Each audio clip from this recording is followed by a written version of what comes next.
Hello. Neetu ओला biology की class भी चल रही है क्या? नीतू मैं एक देखो रुक कैसे गई। अच्छा, मैं नीतू एक बात बताऊं कि हम जो है वो मैं मेरे स्टूडियो से क्लास को भेजता हूं, तो हमारे यहाँ पे पता नहीं है, हम तो हमारी क्लास भेज देते हैं। तो आप ये बातें ऑफिस में ही पूछो। मनीष गुज डागोर बोल रहा है, सर रिबल और हार्ड परिकल्पना को लिखा दो। लिखाना उसमें कुछ नहीं है। रेबल परिकल्पना मनुष्य को वैसे बता देंगे। रेबल परिकल्पना व्यक्ति को मतलब व्यक्ति को भौतिक समझकर उसके साथ भौतिक सुख सुविधाओं से जोड़ती है, और हार्ड परिकल्पना सामाजिक है। ये अगला है, स्वागत है प्रकाश। अंकित सर से सभी क्लासे का टाइम फिक्स करवा दो प्लीज।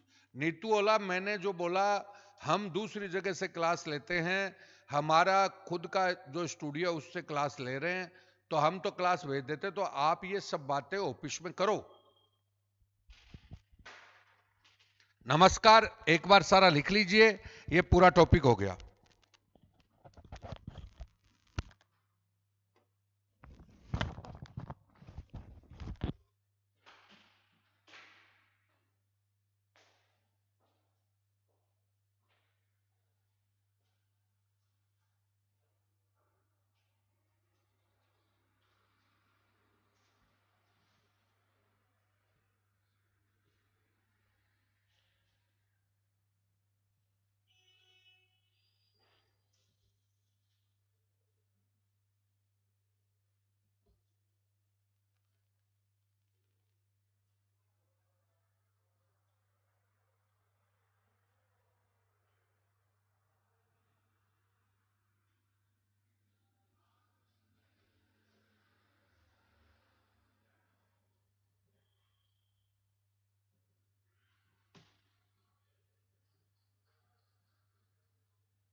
नहीं मैडम, तो नहीं टॉपिक नाम लगा दे सर।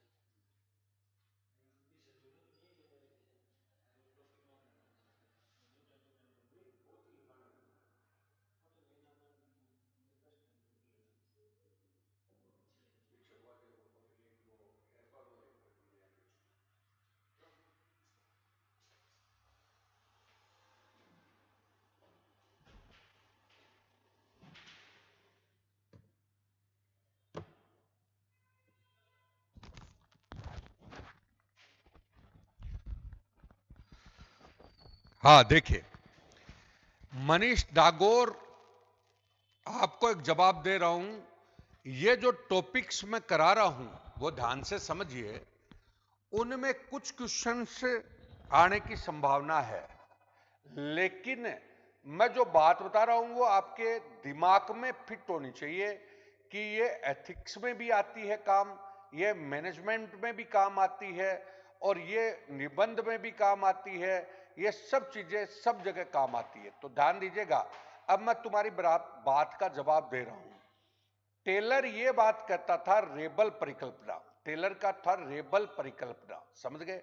रेबल परिकल्पना ये कहती है कि मनुष्य मूलतः स्वार्थी है। उसके स्वार्थ को पूरा करते जाओ, वो आपके लिए काम करता जाएगा। मूलतः व्यक्ति स्वार्थी है, उसको स्वार्थ पूरे करते जाओ, वो आपके लिए काम करता जाएगा। ये पैसे चाहता है तो इसको पैसा दो और काम करवाओ। ये तो कौन कह रहा है? कौन कह रहा है? परंपरागत थ्योरी कह रही है, परंपरागत थ्योरी कह रही है, या टेलर वगैरह ये सब कह रहे हैं, समझ गए? अब हर्ड परिकल्पना है, हर्ड है वो हार्ड नहीं है। हर्ड, हर्ड का मतलब होता है कि मनुष्य एक झुंड की तरह है जो अपने समाज में रहता है और एक समाज से के झुंड से ही प्रभावित होता है। यानी एक तरफ जो झुंड जा रहा है ना, उसी तरफ सारे चले जाएंगे। जैसे आप चुनाव में देख रहे हो कि भले लोग कहते हैं भाई इस तरफ वोट देंगे, तो अधिकांश ना सब उस तरफ चले जाएंगे। अपन को कोचिंग में होता है तो कोचिंग चलती है तो वो चाहे कोई दूसरा चाहे कितना भी हो एक तरफ भी चले जाएंगे। तो कहने मतलब भाई ये समाज ना, ये एक झुंड है जो सोचता नहीं है, अपने स्वार्थों के लिए नहीं सोचता, ये झुंड की तरह जो दूसरे जाते हैं उसकी तरह ही जाता है। तो संगठन सामाजिक समूह है, आपको बताया था ये, तो ये बात, तो इसलिए इनको दिमाग में बिठाओ। दूसरी बात एक और बताई थी आपको मैंने कि चार्ल्स बेबेज एक बात कहता है कि कंप्यूटर आवश्यक है, मशीन आवश्यक है, लेकिन मशीन अनिवार्य नहीं है। आवश्यक तो है लेकिन हमारा मशीन अनिवार्य नहीं है, सब कुछ नहीं है। यानी मशीन का प्रयोग जहां जरूरत हो वहीं करना चाहिए। तो ये बात आ गई, तो ये एथिक्स में आज के परिप्रेक्ष्य में सब जगह आता है, ठीक है। तो ये विज्ञान और उसमें भी काम आ जाएगा, सब में काम आता है, तो इनको थोड़ा समझना है। मैंने कहा इनको बहुत ज्यादा भी डिटेल नहीं करनी और बहुत थोड़ा कम भी नहीं करना, तब आप परीक्षाओं में क्या होता है कि फालतू चीजों से दूर रहोगे। एक बार समझना जरूर है ये सारी चीज, आपको बताऊं।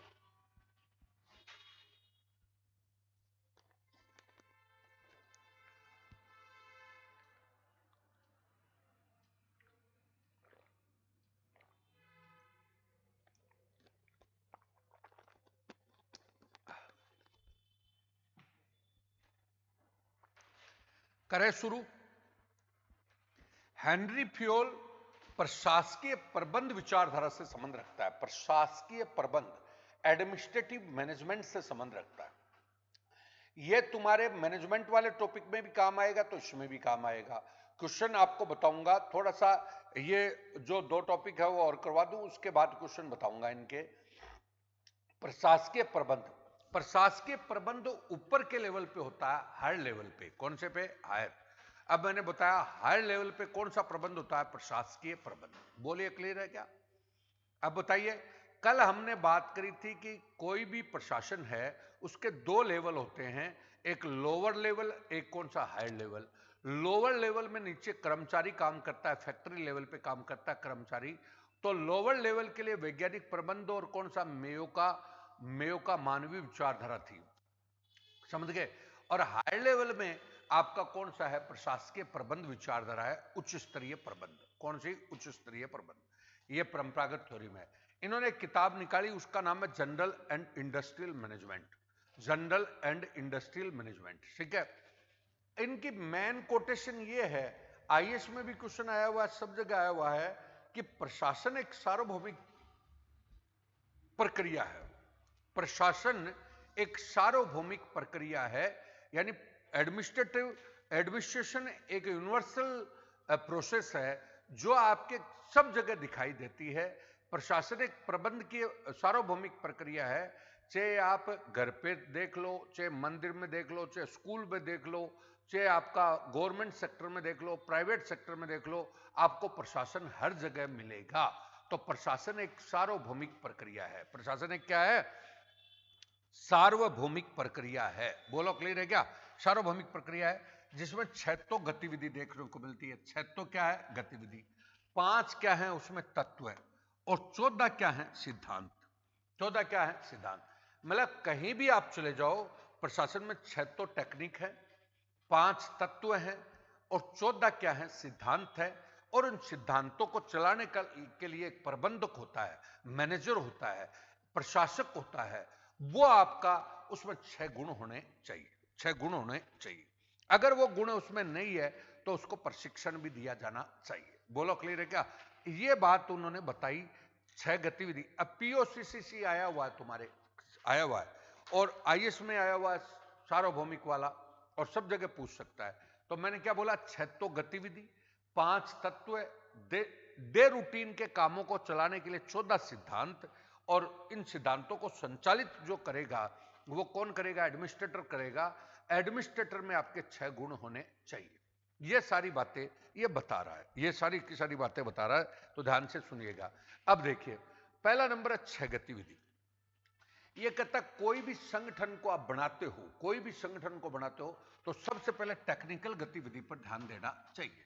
टेक्निकल गतिविधि पर। अब मैं छोटा सा एक उदाहरण दूंगा तुम्हें, तब समझ में आएगा तुम्हें टेक्निकल। अब मेरी बात सुनिए, मतलब जैसे आप घर पे मकान बना रहे हो, घर पे क्या बना रहे हो? मकान। मकान उसी प्रकार से संगठन बनता है। तो कोई भी मकान बना रहे हो, घर पे बना रहे हो, तो सबसे पहले आप क्या करोगे जरा बताओ मेरे को? प्रैक्टिकल बताओ पहले, बाद में ऑटोमेटिक समझ में आ जाएगा। सबसे पहले आप मकान का नक्शा बनाओगे, तो वो कौन सी गतिविधि होगी? टेक्निकल। कौन सी? टेक्निकल। यानी सबसे पहले टेक्निकली रूप से उसको तैयार करो। आ गया। दूसरी बात, फिर क्या करोगे आप मकान में?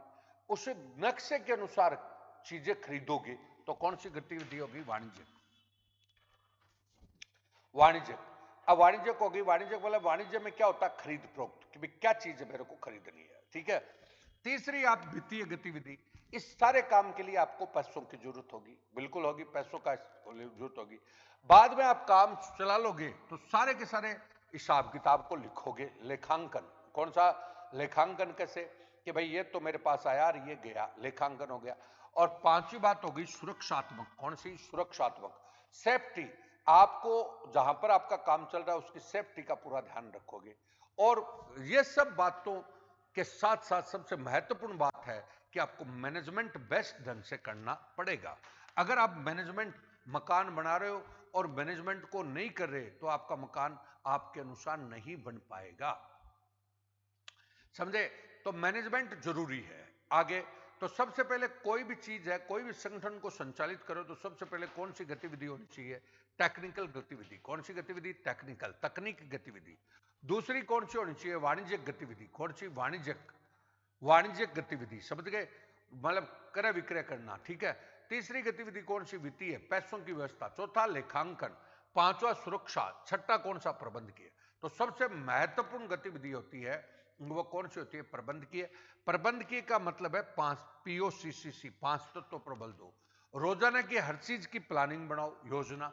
योजना के अनुसार संगठन को चलाओ, ऑर्गेनाइजेशन।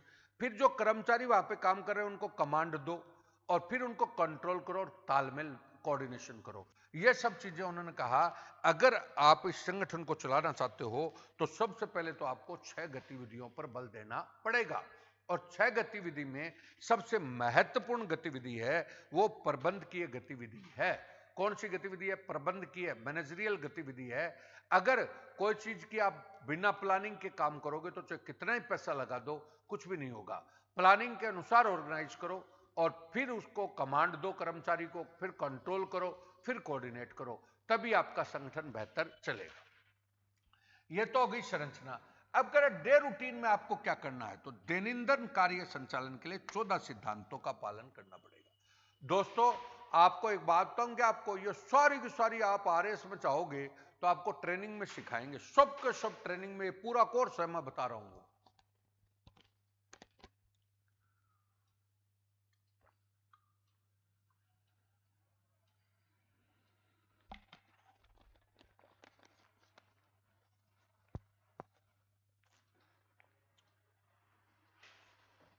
बोलो, सबसे पहले काम करते हो तो सबसे पहले कार्य का विभाजन करो। कार्य का विभाजन मतलब कोई भी काम अपन करते हैं तो विशेषज्ञता के, जैसे मान लो अपन कोचिंग चला रहे हैं, अंकित जी ने कोचिंग शुरू करी तो सबसे पहले क्या काम किया बताओ? कार्य विभाजन। कार्य विभाजन मतलब विशेषज्ञता के अनुसार कार्य को बांटा। विशेषज्ञता के अनुसार कार्य को बांटा। फॉलो क्लियर है क्या? कि यह आदमी ये पढ़ा सकता है, यह आदमी ये पढ़ा सकता है, यह आदमी ये पढ़ा सकता है, तो विशेषज्ञता के अनुसार कार्य को बांट दिया। उसके अनुसार उनको सत्ता दी और रिस्पॉन्सिबिलिटी दी। सत्ता का मतलब अधिकार दिया, पैसा दिया, जो भी कुछ है अधिकार दिया, और रिस्पॉन्सिबिलिटी दी कि आपको इस इतने समय में ये कोर्स पूरा कराना है। तो कौन सा हो गया? उत्तरदायित्व। बाद में जिनके पास ज्यादा कार्य था, ज्यादा सत्ता थी, ज्यादा उत्तरदायित्व था, उनको पद सोपान में फिट कर दिया। पद सोपान, ये सब बता दिया है मैंने। पद सोपान क्या बताया था बोलो? कार्य, सत्ता और उत्तरदायित्व के आधार पे उच्चतर से निम्नतर की ओर शासन की प्रक्रिया क्या कहलाती है? पद सोपान, ठीक है। और पद सोपान में साफ साफ था आदेश की एकता। कौन सा? आदेश की एकता, कि भाई तू किससे आदेश लेगा, तो ये नीचे वाला इससे आदेश लेगा, ये इससे आदेश लेगा, ये इससे आदेश लेगा। और फिर होगा निर्देश की एकता। आदेश की एकता है ना, वो नीचे से ऊपर की ओर चलती है और निर्देश ऊपर से दिए जाते हैं।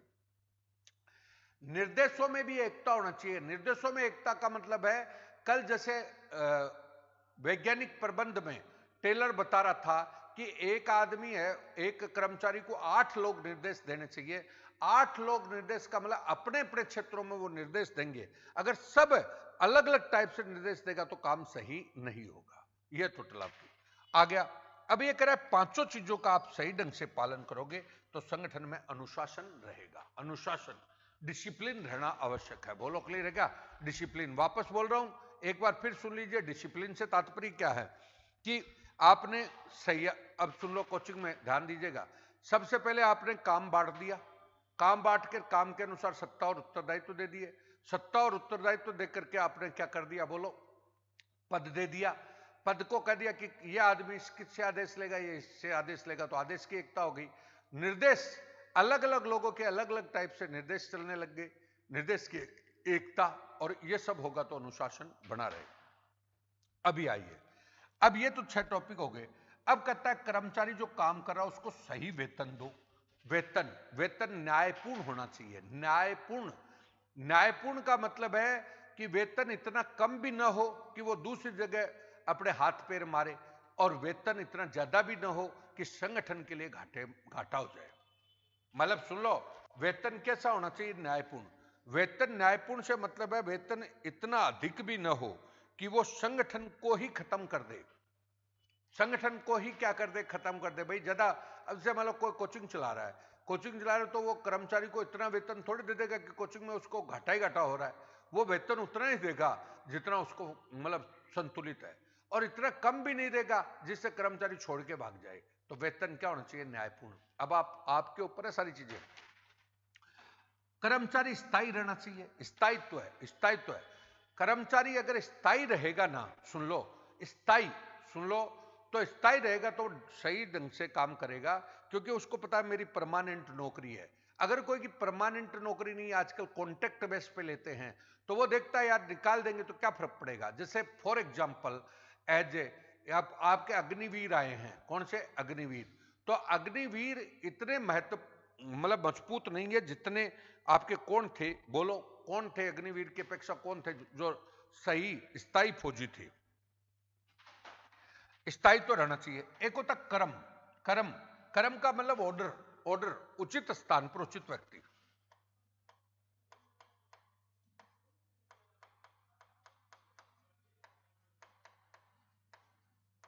इसका मतलब समझ रहे हो क्या? उचित स्थान पर उचित व्यक्ति। उचित स्थान पर उचित व्यक्ति। उचित स्थान पर उचित व्यक्ति को समझो दोस्तों। क्या समझ रहे हो? बताओ जरा। कि समय समय पर नौकरी में कोई भी व्यक्ति जाता है तो उसके काम को देखो, काम को देखो, और काम के अनुसार उसका प्रमोशन करो। उचित स्थान पर उचित व्यक्ति मतलब उचित स्थान पर क्या है? कर्म। कर्म बता रहा हूं, ऑर्डर ही बता रहा हूं। उचित स्थान पर उचित व्यक्ति, इसका मतलब समझ रहे हो क्या? कि मतलब समय समय पर उसके काम को देखकर उसको प्रमोशन दो, जिससे वो मोटिवेट होता है। इसको बोलते क्रम। उचित स्थान पर उचित व्यक्ति, मैंने लिख दिया है। उचित स्थान पर उचित व्यक्ति मतलब समय समय पर उसके काम को देखो और काम के अनुसार उसको प्रमोशन दो। अब सुनना, इसका उदाहरण दे रहा हूं। ये प्राइवेट सेक्टर में बहुत फॉलो होता है कि एक कर्मचारी है ना, एक ऑफिसर होता है ना, उसको एक साल में 10-10 प्रमोशन दे देते हैं। अगर वो बेटर करता है तो 10-10 प्रमोशन मिल जाते हैं, जिससे वो प्राइवेट सेक्टर में खूब काम करता है। गवर्नमेंट में जो प्रमोशन है वो पहला 9 साल में होगा, दूसरा 18 साल में होगा, तीसरा 27 साल में होगा। तो चाहे वो कितना भी काम करे, पहला प्रमोशन न करने वाले को भी 9 साल में मिल रहा है, तो सही करने वाले को भी 9 साल में मिल रहा है। तो इसलिए कर्मचारी मोटिवेट नहीं होता। इसलिए प्राइवेट सेक्टर है ना, उसमें क्रम, ऑर्डर का सही ढंग से पालन होता है। हमारे यहाँ पे ऑर्डर का सही ढंग से पालन नहीं होता, पदोन्नति समय पर नहीं होती, इसलिए कर्मचारी यहाँ पे रुष्ट रहता है। बोलो क्लियर है क्या? ये टोटल आपका बता दिया। कौन? मतलब प्रकाश, प्रकाश को बता दिया। तो देखिए, आप नौकरी में जाओगे तो आपको सही ढंग से वेतन मिलना चाहिए, आपकी नौकरी स्थायी रहनी चाहिए, समय समय पर आपको प्रमोशन मिलना चाहिए। ये सब चीज एक कर्मचारी चाहता है। नीतू ओला जैसे तहसीलदार का एसडीएम के लिए प्रमोशन, हाँ, लेकिन सुन लो नीतू ओला, प्रमोशन ने तहसीलदार का एसडीएम के लिए होता है, लेकिन उसको 16 साल लग जाएंगे, उसको 16 साल लग जाते हैं। तो कहने का मतलब है कि भाई जैसे नायब से वो तहसीलदार बनेगा तो 10 साल, उसको 15-16 साल लग जाते हैं। तो उसी प्रकार से कहते हैं जैसे प्राइवेट सेक्टर है ना, प्राइवेट सेक्टर में काम के आधार पर प्रमोशन होता है, प्रमोशन काम के आधार पर होता है। काम के आधार पर जिस आदमी का प्रमोशन होता है तो वहां पर वो खुश होता है, तो काम ज्यादा करता है। गवर्नमेंट सेक्टर में काम के आधार पर ना होकर के समय के आधार पर होता है। आगे आगे वाली बात बता रहा है कि व्यक्तिगत हितों के आगे, व्यक्तिगत हित, आप काम करोगे ना, ध्यान से सुनना, आप काम करोगे तो व्यक्तिगत हित है ना, आपके हितों की अपेक्षा सामान्य हित महत्वपूर्ण है। यानी व्यक्तिगत हितों के आगे सामान्य हित होंगे, यानी तुम्हारा स्वार्थ इतना महत्वपूर्ण नहीं है जितना जनता के लिए, तुम्हें जनता के लिए काम करना। फॉर एग्जाम्पल, अभी आपका चुनाव चल रहे थे, तो चुनाव में बहुत से लोगों के घरों में शादियां भी थी, बहुत से घरों के घर में बहुत महत्वपूर्ण काम थे, लेकिन जो गवर्नमेंट नौकरी लग रहा है उसको पहले चुनाव करवाना जरूरी है, इसलिए उनको छुट्टी नहीं दी गई, क्योंकि व्यक्तिगत हितों से बड़ा कौन सा है सामान्य हित है, व्यक्तिगत हितों से बड़ा कौन सा है सामान्य हित है। आपको पता कोरोना था, कोरोना तो प्रत्येक कर्मचारी को भी नौकरी पे बुलाया गया कि तुम लगो, क्योंकि वो व्यक्तिगत हित से बड़ा कौन सा है सामान्य हित है। ये आगे एक है पहल, कौन सा पहल, पहल से मतलब क्या हो गया कि समय समय पर कर्मचारी के विचार है ना, समय समय पर कर्मचारी के विचारों को भी आप जानो, जिससे उनके विचारों से संगठन को फायदा हो। सामूहिक भावना, कर्मचारी संगठन में कोई भी काम करता है तो वो प्रेम और सद्भाव से करे, सामूहिक भावना से करे, ऐसे नहीं कि वो खराब है वो खराब है। सामूहिक भावना जब तक नहीं होगी तब तक काम सही नहीं होगा। समता, समता सबको साथ लेके चले, सबको साथ लेके चले। और लास्ट में केंद्रीकरण, केंद्रीकरण का मतलब है सत्ता को, मतलब सारी सत्ता एक ही जगह से कंट्रोल हो। एक तो था केंद्रीकरण, केंद्रीकरण का मतलब कौन सा हो गया, सारी सत्ता को एक ही जगह से कंट्रोल करना, तो कौन सा हो गया केंद्रीकरण। और अलग अलग कंट्रोल करना क्या होता है विकेंद्रीकरण। तो सत्ता एक ही जगह से कंट्रोल होगी, और वो सत्ता को कंट्रोल करने के लिए ऊपर कौन बैठेगा, प्रबंधक। अब तुम खुद देख लो, तुम्हारे को इन सारे कर्मचारियों के ऊपर बिठाएंगे तो तुम कौन से हो गए, प्रबंधक हो गए। अब प्रबंधक इन रोजाना इनका पालन करवाएगा। ये बात नीतू वाला बोल रही है सर, तब तो एडमिनिस्ट्रेशन को ठीक से चलाने के लिए गवर्नमेंट को भी जल्दी प्रमोशन करना चाहिए। बिल्कुल करना चाहिए। मैं आपको बोल रहा हूं ना, ध्यान दीजिएगा, हमारे यहाँ पे एक, अब आपको सारी बातें बताएंगे हमारे यहाँ पे, मतलब क्या हो रहा है, क्या हो रहा है कि ये जो उचित स्थान पर उचित व्यक्ति नहीं है, इसकी वजह से व्यक्ति या तो जो इंटेलिजेंट है वो तो संगठन को छोड़ के भाग रहा है, इसलिए प्रतिभाओं का पलायन हो रहा है। आपको पता है हमारे देश से सारे लोग बाहर चले गए, क्यों, क्योंकि यहां पर कर्मचारी को उसका सही ढंग से मिल नहीं, जो प्रतिभाशाली है वो तो बाहर चले गए, और जो नहीं प्रतिभाशाली वो पढ़े वो है, तो जिससे संगठन क्या हो रहा है, खराब हो रहा है। यह बात आगे, इनमें कोई बात पूछनी हो तो एक बार पूछ सकते हो। प्रबंधक के गुण क्या है, प्रकाश रूप तो सही है, एक बार पहले एक काम को तो पूरा करने दे। सुन लो, बोलो क्लियर है क्या, बात समझ गए। मैंने क्या बोला, तुम एसडीएम बनोगे तो एसडीएम बनोगे या तहसीलदार कुछ भी बनोगे तुम, तो सबसे पहले तुम्हें इन 14 सिद्धांतों का डेली पालन करना होता है। मतलब नंबर 1, फिर बोल रहा हूं, सबसे पहले काम को बांटना, काम को बांटने के अनुसार सत्ता देना, फिर उनका पद सेट करना, फिर उनको कहना तू इससे आदेश लेगा और ये आदेश देगा, समझ गए क्या। फिर अनुशासन बना रहेगा, वेतन सही मिलना चाहिए कर्मचारी को, और उसको प्रमोशन टाइम पर मिलना चाहिए, और बाद में उसका पद स्थायी रहना चाहिए, और वो कर्मचारी काम करे तो वो व्यक्तिगत हित ना इतने महत्वपूर्ण नहीं है जितने कौन से भी हित हैं, सामान्य हित है, समझ गए।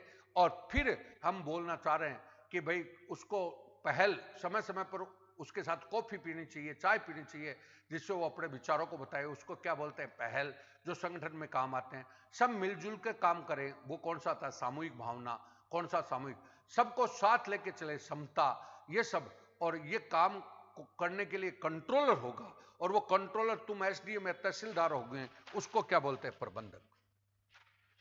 उसको क्या बोलते हैं? प्रबंधक। और उस प्रबंधक में 6 गुण होने चाहिए। कितने गुण होने चाहिए? 6।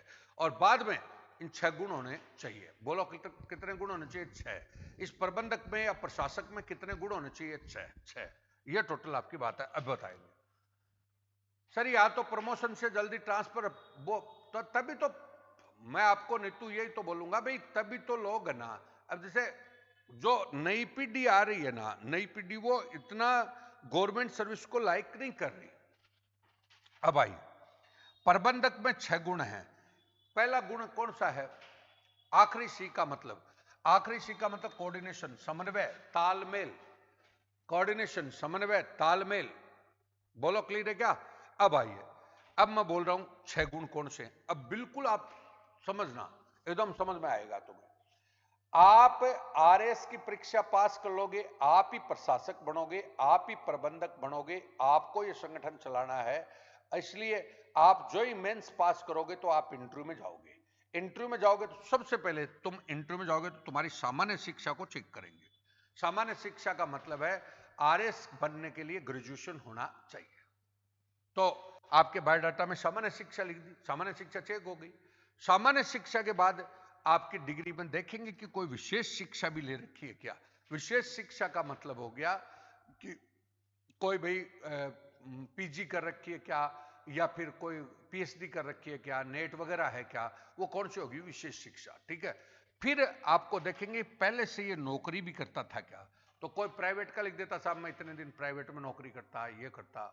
या कोई कहता साहब मैं पहले टीचर था, कुछ भी मान लो, तो वो कौन सा हो गया? उसका अनुभव। समझ गए? 3 चीज होगी।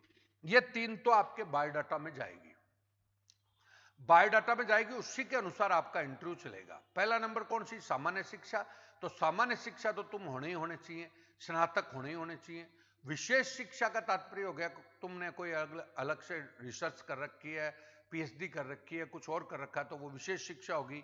और अनुभव, तुम पहले से नौकरी वगैरह करते हो तो वो अनुभव हो गया। बोलो क्लियर है क्या? अब तुम ये बायोडाटा तुम्हारे भारी चेक हो जाएंगे, ये सारे बायोडाटा तुम्हारे भारी चेक हो गए। तुम्हें अंदर जाओगे, अंदर जाओगे तो सबसे पहले तुम्हारा भौतिक गुण देखेंगे। कौन सा गुण देखेंगे? भौतिक। भौतिक मतलब तुम्हारी बॉडी और बॉडी लैंग्वेज। तुम करोगे नमस्ते सर, तो तुम्हारे कॉन्फिडेंस कितना है? Body language. बॉडी लैंग्वेज क्या होती है?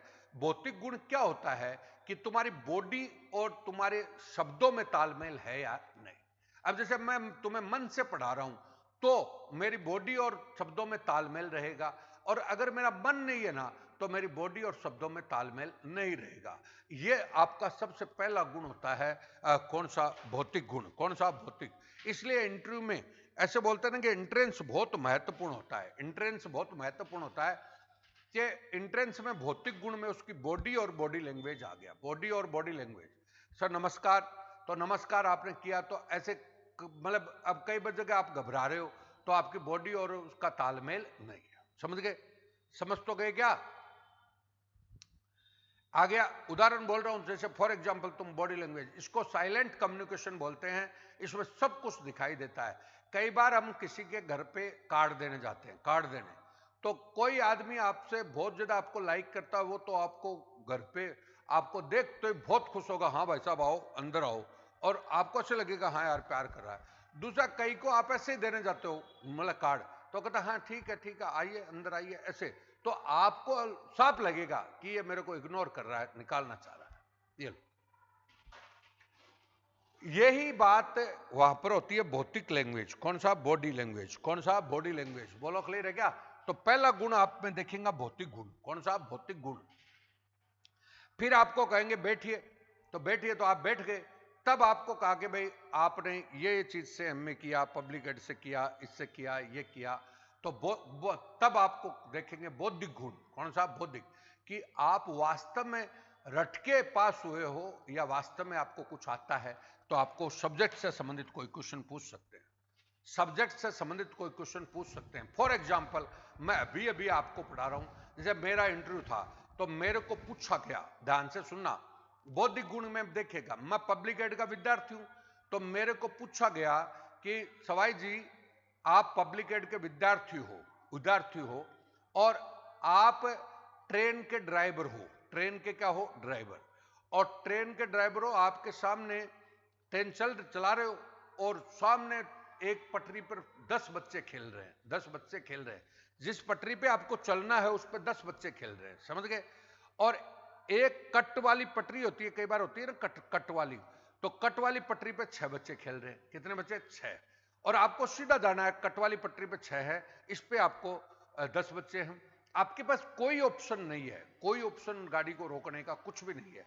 अब आप क्या करोगे? आप, अब वो बार बार कह रहा है, बोलो क्या, कि आप क्या करोगे? आप पब्लिक एड के विद्यार्थी हो, बार बार कह रहा है पब्लिक एड के विद्यार्थी हो, तो मैं पब्लिक एड का विद्यार्थी होने के नाते यही कहूंगा कि चाहे 10 बच्चे गाड़ी में इसमें खेल रहे हो, मैं सीधी गाड़ी चलाऊंगा। क्योंकि, बोलो क्योंकि मैक्स वेबर ने नौकरशाही में क्या वर्ण दिया? निर्व्यक्तिकता। निर्व्यक्तिकता कि ये जो नौकरशाही है ये व्यक्ति नहीं है, ये तो नियम है, इसको नियम के अनुसार ही चलना पड़ेगा। इसको बहुत सी इमोशनलिटी प्रभावित करने आएगी, लेकिन इमोशनलिटी से प्रभावित नहीं होगा। ये अब होता है नैतिक गुण। अब उसी क्वेश्चन को घुमा दिया, कि सवाई जी आप ये बताओ कि आप एक मतलब प्रशासक किसे ज्यादा एक नैतिक आदमी भी हो, तो नैतिक आदमी हो तो तब अपन कहते हैं कि भाई मैं कट मारने की कोशिश करूंगा। कट मारने को हो सकता है उनको बच्चों को, 4 बच्चों को तो कम से कम बच्चे तो बचाने की कोशिश करूंगा। तो ये कौन सा गुण है? नैतिक गुण। तो भौतिक, बौद्धिक और नैतिक गुण आपका इंटरव्यू में परखा जाता है, तब आपका सिलेक्शन होता है। और सिलेक्शन होने के बाद ये 14 सिद्धांतों के लिए, इन 14 सिद्धांतों का मतलब ज्ञान लेने के लिए आपको ओटीएस में प्रशिक्षण के लिए भेजा जाता है। ओटीएस में प्रशिक्षण के लिए भेजा जाता है कि तुम्हें इन 14 सिद्धांतों का पता होना चाहिए, तो इनके अनुसार तुम्हें प्रशासन चलाना पड़ता है, इसके अनुसार तुम्हें ट्रेनिंग के लिए भेजा जाता है। तो इन्होंने कहा प्रबंधक को प्रशिक्षण भी दिया जाना चाहिए ताकि वो अपनी बेटर योजना बनाएंगे। बोलो हर हॉर्न, वो कह रहा है ऑप्शन ही नहीं है, ऑप्शन ही नहीं है। अगला बोल रहा है कुछ भी ऑप्शन नहीं है, ऑप्शन है ही नहीं। एक उदाहरण और बता देता हूं, बोलो।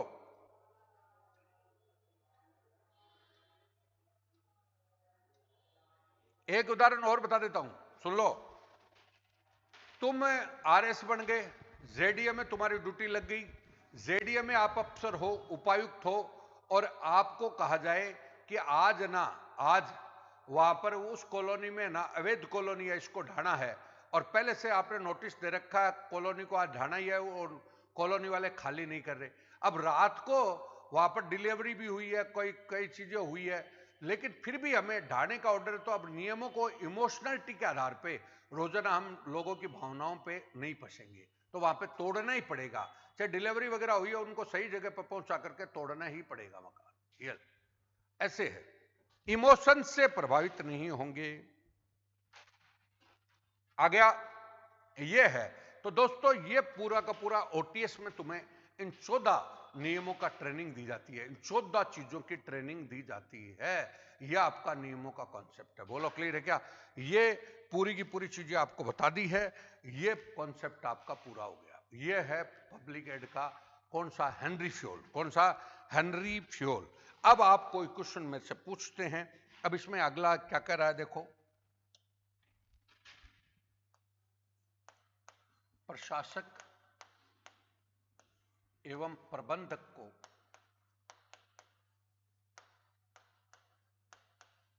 प्रशिक्षण के माध्यम से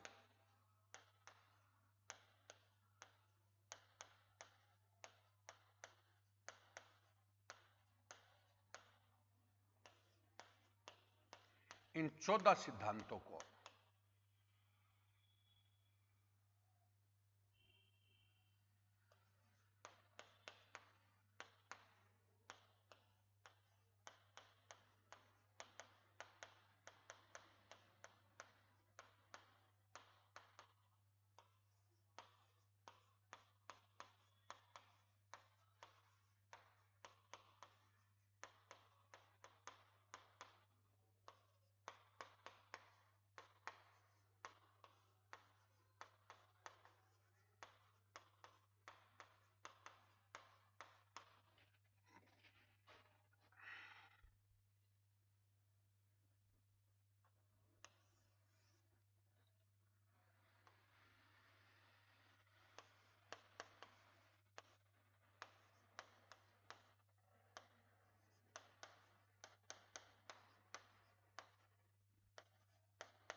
कर सके।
अब देखिएगा,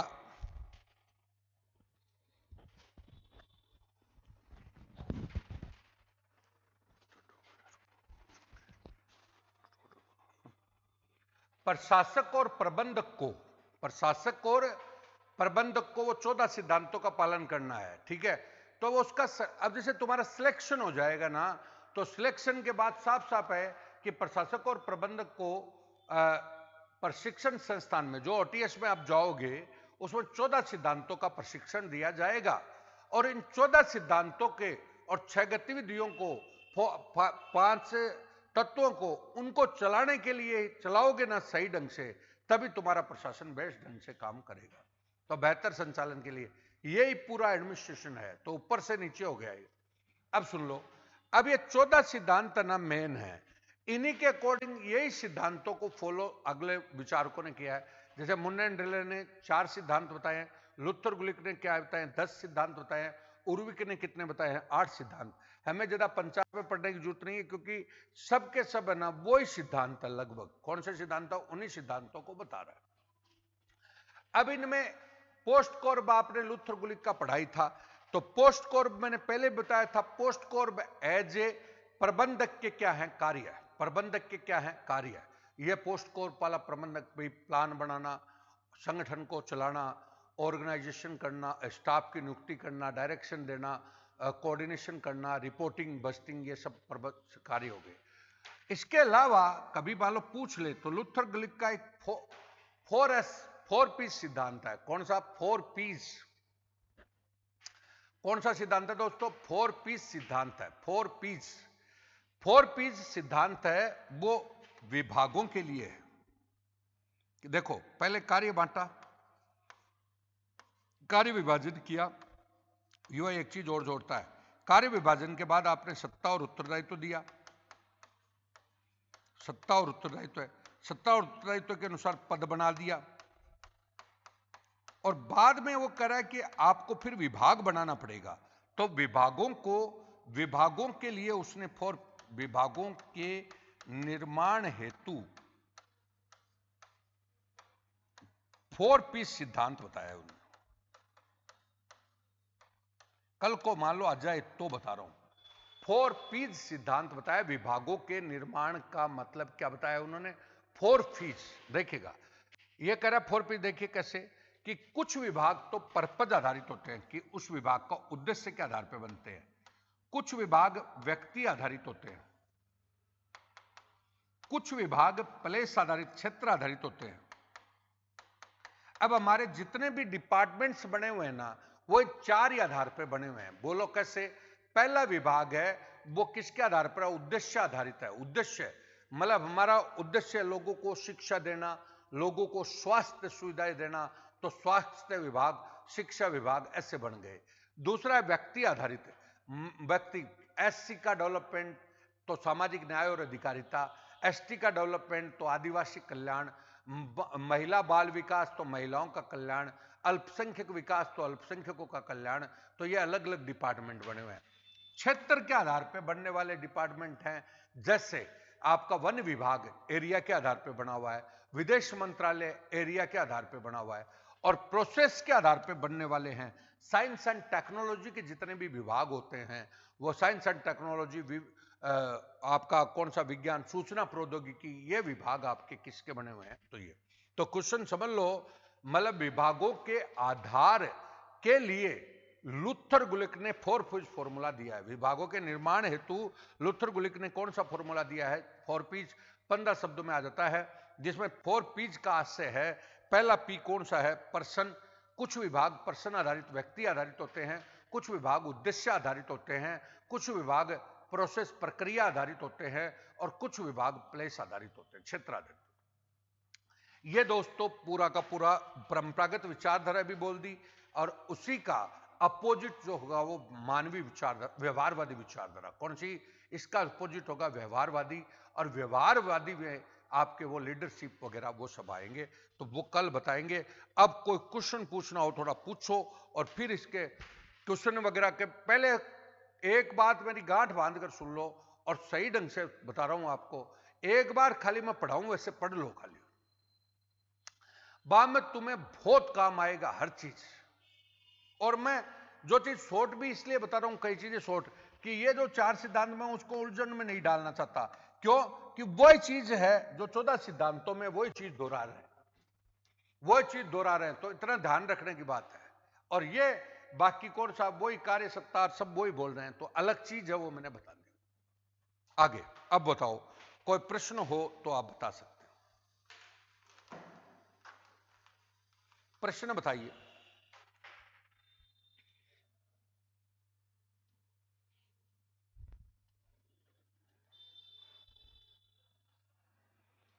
प्रश्न बताइए कोई।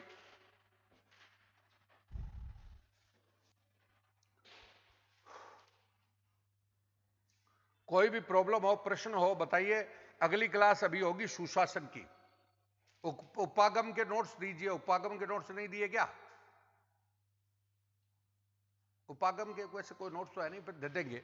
थोड़ा सा मेरे को मौका देना पड़ेगा, थोड़ा सा टाइम चाहिएगा मेरे को, क्योंकि टाइम से जरूरत होती है मेरे को थोड़ा सा, क्योंकि मैं खुद हाथ से बनाता हूं तो टाइम तो लगता है। तब दे देंगे। ये तो दे दिया आपको, ये तो भेज दिए थ्योरी वाले तो। हाँ भैया बोलो।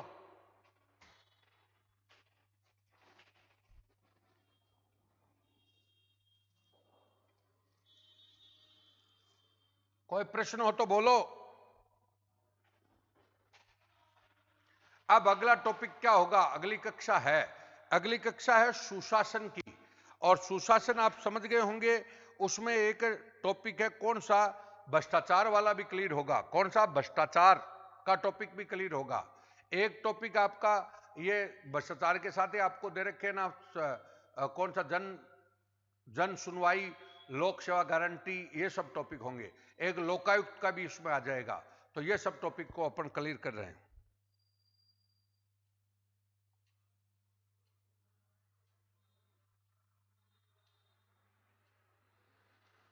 बोलो सर, प्रोसेस आधारित डिपार्टमेंट कौन से हैं? साइंस एंड टेक्नोलॉजी और इंफॉर्मेशन टेक्नोलॉजी, ये डिपार्टमेंट प्रोसेस आधारित है, प्रक्रिया पर आधारित होते हैं। मतलब जिनकी प्रक्रिया एक जैसी होती है, वो सारी चीजें उसमें डाल देते हैं, तो वो प्रक्रिया आधारित होते हैं। प्लेस आधारित आपके वन विभाग और विदेश विभाग है। पर्सन आधारित महिला बाल विकास, ये सब है। पब्लिक एड में अगला कौन सा टॉपिक होगा, अगला अभी टॉपिक होगा वो सुशासन। सुशासन जो एथिक्स से भी जुड़ेगा दोस्तों।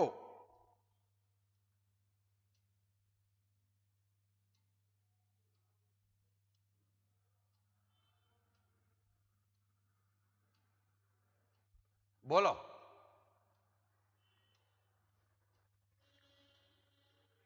हो गया?